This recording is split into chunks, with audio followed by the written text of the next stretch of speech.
much is good service worth to you? Well, according to one tech company, British Columbians are stingy with the tipping. To talk more about this is Tyler Orton with Business in Vancouver. Good morning, Tyler. Thanks for being here. So why are BC residents not upping their percentage when it's time to tip? Well, I'd like to give us West Coasters the benefit of the doubt here.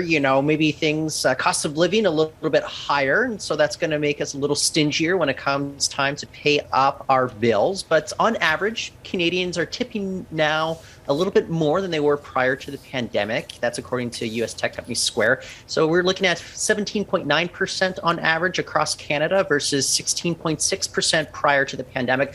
But in British Columbia, it's just 17%. And that gap widens even further when we look at our American neighbors. They tip on average 21.1% through the first 3 months of this year. So I'll just point this out.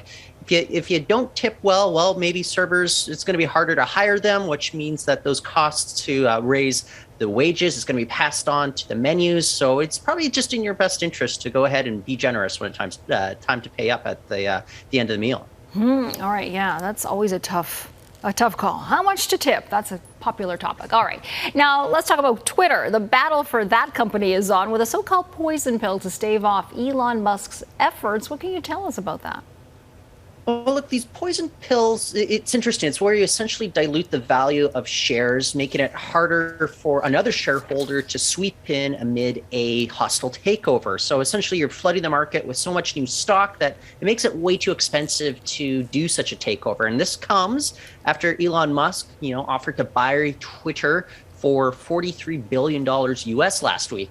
Now, the Twitter board voted unanimously in favor of adopting this poison pill plan. That's how much they are against Elon Musk's offer right now. I'd also point out that Twitter shares, they're actually much lower now than they were just a year ago. So who knows, maybe 1 year's time, they'll be that much higher, which is why the board is, really trying to push against Elon Musk's attempt to buy them out at this particular price. Now, look, the acquisition, I don't think it's off the table right now. I think we're going to have to keep watching Elon Musk's actions. And look, the Twitter board might come around on some sort of deal to hash out with Musk at this time. It's just going to be that much more difficult for Musk to do so at the price that he offered. And he did say that it was going to be his final offer, though. He did. I'm sure he'll take to Twitter to let us know.